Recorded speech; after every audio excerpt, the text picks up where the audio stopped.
Pro Group Management. Workers' comp that works for you. You're watching 7 at 7, powered by the Las Vegas Review-Journal, the largest news team in Nevada. A teen is ordered to remain in custody. Find out what he's accused of doing.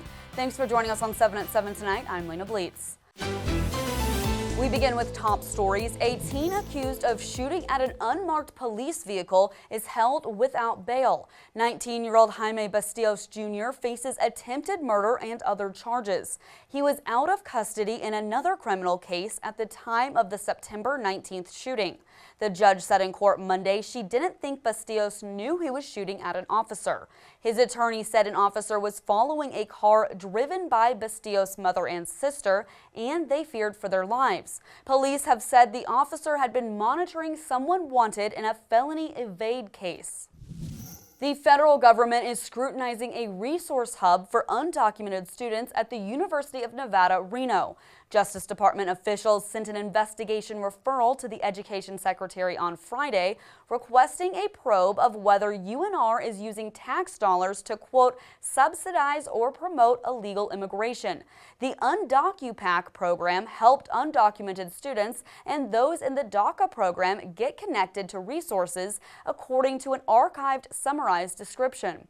On Monday, UNR acknowledged the hub's website was taken down after the school received the letter and said it will ensure the program follows state and federal law. If you are thinking about moving to Nevada, U-Haul has some figures that might interest you. Review-Journal's Cynthia Puga explains. Yeah, that's right. U-Haul arrivals to Nevada dropped last year. According to the company's growth index, the state fell from 11th place in the U.S. in 2023 to 35th last year. The company did not share specific totals, but it did say Nevada no longer had a net gain for arrivals.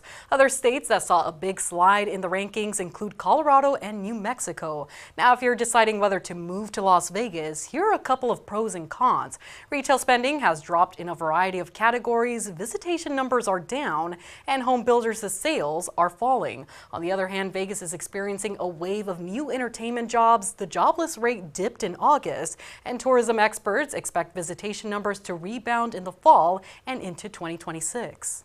In Business, brought to you by G Bank, your best banking experience ever.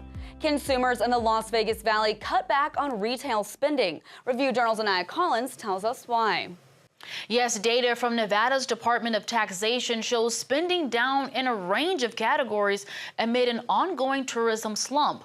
For example, in the 12 months through June, food and drink places logged nearly $12.7 billion of retail sales. That's down almost 2% from last year. What we are seeing is a pretty sizable pullback in terms of dollars spent at clothing stores, jewelry stores, auto dealerships, restaurants, all those kinds of things.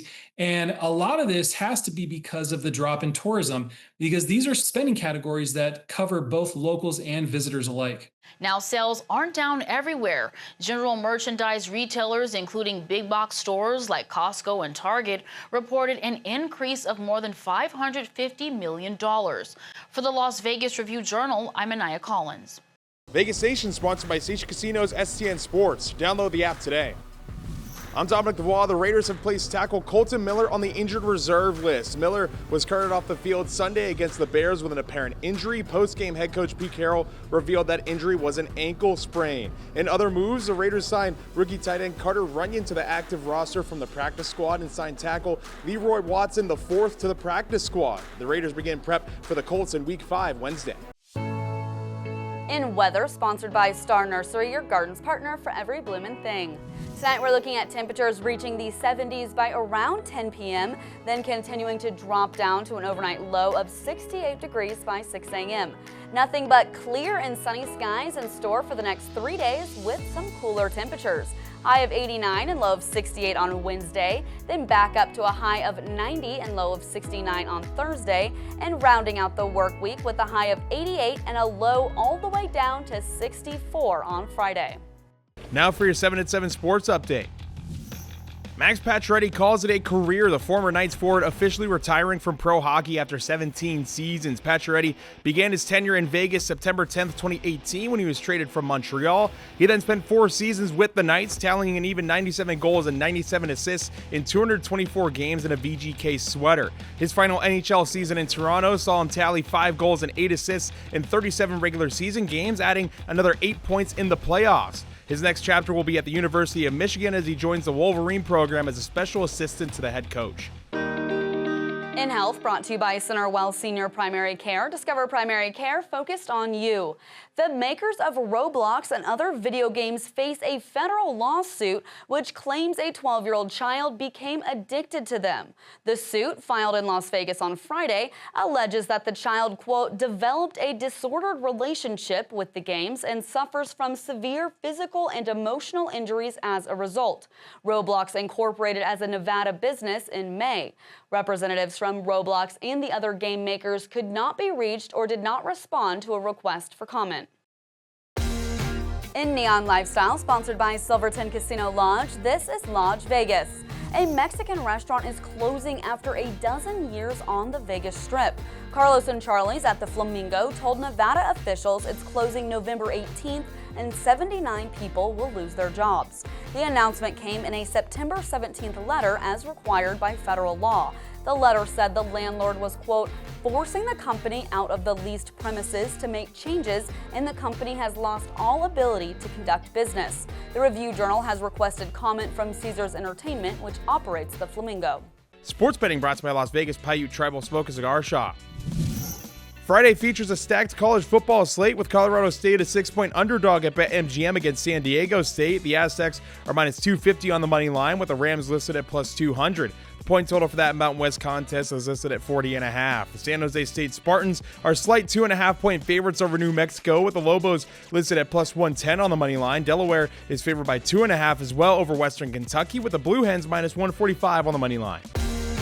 In Neon Entertainment, sponsored by Arizona Charlie's with live entertainment every weekend at both locations.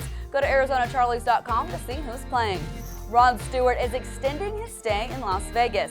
Neon columnist John Katzlamidas has more. We call the Coliseum the nightclub with a K when Rod Stewart is in the house.